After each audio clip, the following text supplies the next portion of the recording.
It's our pleasure now to hook up with former William Campbell, UVA, Cincinnati Bengals standout, Cedric Peerman. Cedric, how you doing today? I'm doing great. How are you guys doing? Doing very well, Cedric. Let me ask you, what's keeping you busy these days? Oh, a lot. I have a wife that's a beautiful wife. Her name's Hagar. She's in medical school, fourth-year med student at the University of Cincinnati. We just had a newborn about 2 months ago, and we already had 3 children in the first place. So we have 4 kids under 4. And then I have a couple of rental properties here in the area that I kind of manage, try to anyway, and oversee. So all of that keeps me busy. And I'm in graduate school as well. So wow, got a lot going on. Okay, yeah, it sounds like you are staying very busy, Cedric. Yeah, trying to. You could have stopped with 4 kids under 4, and everybody would have been amazed. That in of itself's enough. Yeah, it's a lot of fun, but it's a lot of work too. Yeah, you don't have to say that twice. I think everybody with 1 kid could certainly relate to that. No question. I think so too. Cedric, do you get back to Charlottesville at all?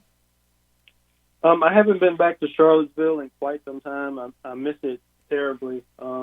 Maybe, hopefully, one of these days I can get back. And I think there are still a few folks, still a few faces there that I know. So it would be great to get back there. I believe Brad Bradley, we had him on last week. I think he said he recently saw you out in Naruna, correct?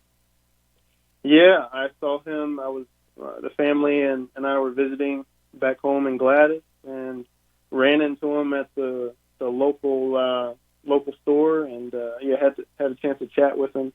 He kind of busted my butt a little bit because I didn't tell him I was coming home. And we live like my hometown is or where I grew up is like 10 minutes from where he lives. So yeah, he was busting me up a little bit. He has a way of doing that, doesn't he? Yeah, he does. He does. I was able to get him a state championship, so I think he should give me a little bit of leeway there.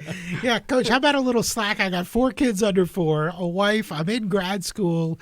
Sorry I didn't quite reach out, but here I am. Good to see you. Yeah, exactly. Cedric, talk a little bit about what's going on right now in the world of sports and COVID, and we've got the NFL, and it looks like they're going to play, and they have a whole bunch of protocols in place, and some of the college teams want to play. I think a lot of teams want to play, but some are going to try and play. Can you put yourself in the spot of the players right now? Because we've seen, certainly a handful opt out, and, that's a tough decision for anyone to make, but put yourself in their spot if you can. What would you be thinking if you were getting ready for an upcoming season, either in college or the NFL, because those are 2 very different environments right now? Yeah, most definitely. And just it changes the game. When I first came into the league, I was single. I didn't have any responsibilities other than just playing football. But now I have 4 kids, I have a wife, and so there is a lot more at stake than just me. So right now, I would not want to be in those guys' shoes with the difficulty of, playing or not, because you're missing out. And I'm not sure what the opt-out is for the NFL. I think it's maybe like $350K or something like that. But that's a significant amount of money, even if you're making league minimum, that you're going to have to miss out on if you decide to opt out. So it's a tough decision. And, I know some of the Ivy League schools, as far as college, I think the Ivy Leagues have said we're not playing fall football this year. I know in Virginia, aren't they moving to the spring for football? Yes, for high school. Mm-hmm. Okay. Yeah, so here in Kentucky, where I live, they're going to play. They're going to get 9 games this year, and then they'll have the playoffs and whatnot. And I volunteer at a local high school here, but I haven't even been down to be a part of the team just because of COVID and everything that's going on. It's just got too much at stake.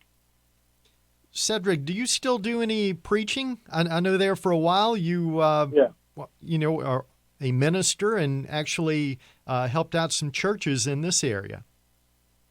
Yeah, I haven't done. COVID has just put a lock on so much for everyone, and especially with the speaking engagements for me. Normally during the warmer months, this time of year, I might be doing a little bit more speaking. But yeah, I haven't done much of anything this year, just because of COVID and everything that we have going on with our family. So it's been unfortunate, but I'm pretty sure it'll come back around. Cedric, getting back to playing football in the COVID era, you said you're helping out with some high school teams in the Kentucky area. Do you enjoy coaching? Yeah, a local high school here in the town that I live in. It actually reminds me of William Campbell. Very small school. Kids that that don't have a lot coming up and just have to grind for whatever they get. So that's where my heart is. I grew up in a place like that, and my heart is towards that school.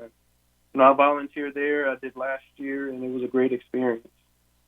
Cedric, we got news here today that Virginia Tech's opener against NC State has been pushed back a couple of weeks. They're going to play on September 26th after 22 positive COVID tests at NC State on Monday. So what that means is Virginia Tech is going to open the season against arch rival Virginia, first game of the year, and that's going to be taking place on September 19th. How would that be for you as a former Cavalier playing Virginia Tech in your first game of the year? Those guys have got to be chomping at the bit to get this season started, knowing they're going to be playing their arch rival in the first game. Yeah, that would put a lot of pressure on I think the coaches, just to have the guys prepared, because that first game, I remember when I played in college, that first game. I remember one year we did play USC, and I don't know who scheduled that game. I don't know why. That's not a game you want to open, and that was when USC was at the top of their game. But most teams, I'm not sure how it goes, but most teams kind of play. I'm not going to speak bad about other teams, but the game isn't that competitive for some schools, and this game is going to be extremely competitive. It's going to be heated, just like the game was last year. It was a great game. I enjoyed it. Glad we came out on top for the first time in a long time. Hopefully we can do the same thing this year. Hopefully the guys will be prepared. The Wahoos will be ready to go. Yeah, well, I mean, what's that like? What's that like as a former player? Sitting there watching your team really get dominated for a very, very long time by your in-state rival. That's got to be tough. Yeah, it really was. And when I played at Virginia, we did not beat Virginia Tech one year, and that sticks with you. You want to beat your arch rival. We were close a couple of times. There was one year that we were really close, but I was hurt. That hurt to not be able to play in that game my redshirt junior year. But that's in the past now. So we're just looking forward to I think we have a bright future. What it's done for me lately is the kind of thing, the past is the past. We weren't that good for a number of years against Tech, but we have a bright future, I think. Hey, Cedric, yours is quite a story to come out of a small school like William Campbell and then go to UVA, make it all the way to the NFL and play a lot of years in the NFL. How do you feel like you did it? I mean, it doesn't happen very often that players come from such a small school and go as far as you did. Yeah, and I had, first of all, I had a family of support, and before that, just my faith and trusting in God. God paved the way for me. A lot of things happened in my career that we don't have time to talk about, where I'm like, man, there's no way, but that was Jesus. That was God, and I think I had a great support system. I had great coaches, but I also had a great history to look back on. Charles Haley went to William Campbell. My cousin Donald Jones played in the NFL, also went to the Washington Huskies. He had a great career. Mm-hmm. Well, so I had history to look back on, and I had people to look back on who have been there and done that. And you two know those two guys. Yep. I had a great high school coach, Brad Bradley, and great assistant coaches, Anthony Poindexter, Al Groh at UVA. And then my special teams coach, Darren Simmons, for the Cincinnati Bengals, Marvin Lewis played for those guys. I had a lot of support along the way. Cedric Peerman joining us here on the Sportsline, former William Campbell star, of course, Virginia at UVA, and good career in the NFL as well. And, now trying to round up 4 kids under the age of 4. I can't get past that, as you can tell, Cedric. I mean, that's that's craziness.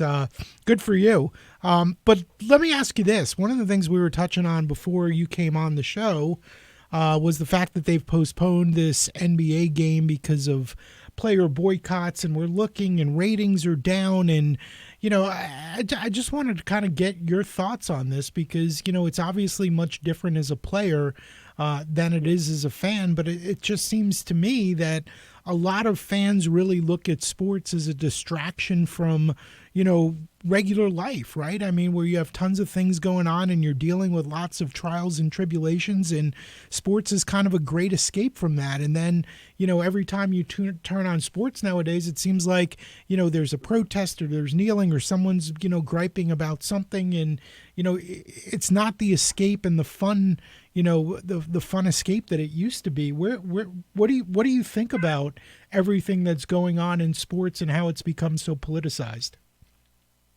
I just think the players are taking it upon themselves to voice their concerns. They're using their platforms, for the greater good. And, isn't that what we want? Don't we want people, our kids, our families, our young people in society growing up and seeing positive role models, people standing up for something that is good, such as, standing up against the police brutality that's been going on for so long in our country, and that's what you're alluding to the kneeling and the protests. So, I mean, we should want the people that we see on the television, the people we cheer for. We want them to be good people. We want them to stand for justice and stand for what's right. And so, I think those guys, the NBA guys, if they want to boycott, they have every right to do that. They're people just like you and I. They put their socks and shoes on every day just like you and I do. And I don't think that we can sit back as fans and demand them to do something without first thinking about them as people, as human beings made in the image of God.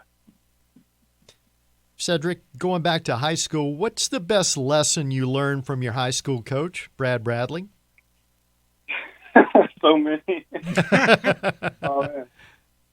So many. I think one of the lessons that I learned from him was just come to compete every day, because there are going to come times when you're not at on the top of your game, and if you're not, you're going to get got, and they're going to step on your neck. So come every day to compete. Don't ever take anything for granted. How many games you have to play. I always remember as a senior, after each game, he'd be like, all right, seniors, you got 8 games left, guaranteed games left. He wasn't even counting the playoffs. And so that's what I kind of took from him throughout my career, that, nothing's given. You got to work for everything you get. How about when you transfer to the NFL? What's your best memory from pro football? Any one game, any one play that really stands out in your mind that is a great memory for you? I think probably not particularly one game, but it was 2015. And a lot went on that year. But one of the things I remember is we started the season 8-0, and we were riding high. We were doing great, and we were winning close games. We were coming back. I think we had one game against Seattle where we came back. We were down by 2 scores. Came back in the fourth quarter, won the game. But just to go around the city and just feel the buzz, feel the electricity in the air, walk into that stadium on game day was just electric. I mean, I can't even describe it. We didn't win the playoff game against the Steelers that year. That was crazy. I'll never forget how that ended, that Pittsburgh game. But we started off the season great, and I'll never forget that. Any regrets from your athletic career? Things that you wish you might have done? Obviously, beating Tech once would have been nice, right? But I mean, anything else? Yeah. Anything else that kind of stand out? I think for me, I would have probably been more open-minded as far as what position I would have played, because let's face it, in the NFL, they don't pay running backs that much money unless you're, elite, one of the elite running backs. And I probably would have looked to play defensive back or safety because when you do that, your career can be much longer. You can stay healthier. So that's something that I wish I had to look back on, but I was just so bent on being a running back and playing on offense. Did you have coaches, growing up or, at UVA or wherever that tried to talk to you about switching positions, or would that have been something that you would have done on your own? That would have probably been something I would have had to do on my own. There was no one in my ear about, hey, you should play defensive back. There was no one, in my ear talking about that. So that would have been something I would have to do, think about on my own. Cedric, do you still keep up with a lot of your former UVA teammates? Yeah, I have a couple of teammates. One in particular who was my best friend at UVA and still is today, Josh Seidenberg. He's an assistant coach at Ball State, and we keep in touch on a pretty regular basis. He was a running back / fullback at UVA, and we had a great time together at UVA, and he's one of my best friends. And I know you've got to be thrilled that one of your former coaches, Anthony Poindexter, is going to be going into the College Football Hall of Fame in December. I did not know that, but I figured it was coming sooner rather than later. And I know you can all agree with me that it's well-deserved, and, I applaud him. He's one of my favorite coaches of all time. He made football fun for me at UVA, and it was not always fun. But he made football fun. Walking into that meeting room, being on the field, he brought so much energy to the table, as I'm sure you guys know, and speaking to him before. Always such a positive person. Yes. Cedric, thank you, man. It was a pleasure catching up with you, and if you don't mind, we'll hang on to your contact info. We'd love to stay in touch. Hey, it's truly an honor to be invited on this show, and thank you guys so much for giving me the call. Thanks, Cedric. Take care, guys. Yep. Cedric Peerman, kind enough to join us on the show. 4 kids under 4. I can't get past that one. Boy, when I asked him what he was doing to stay busy, I didn't know he was going to give us all that. Man, he really is staying busy. There was more to it, too. Yeah. I mean, going to graduate school, 4 kids under 4. My goodness. Lord, wow. Better him than us. Boy, he's young. He can handle it. I guess. I don't know if you're ever ready to handle that. Boy, that's a lot.